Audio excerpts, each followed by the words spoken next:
Во фабриката во Берлин, работниците на Mercedes-Benz имаат нови колеги – хуманоидни роботи. Сега се одвива фазата на тестирање која започнува да ги загрижува работниците и синдикатите поради можноста роботите да ги заземат работните места. Како што тврдат од Mercedes-Benz, работните позиции на кои работат луѓето се безбедни, барем за сега. Роботите Apollo првично се користат за внатрешната логистика и се фокусираат на повторливи задачи.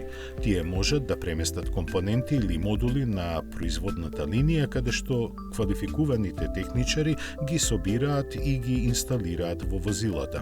Тие исто така може да се користат за спроведување на првични проверки на квалитетот на деловите.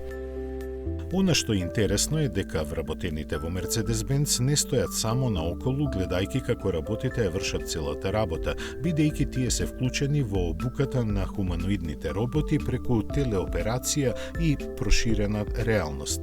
Овој процес им овозможува на роботите да научат да работат автономно, намалувајќи ја потребата за постојан надзор. Сепак, роботите бараат само на дополнување, не бараат одмор, пауза, бонуси и немаат здравствени проблеми, па загриженоста за работните места е оправдана.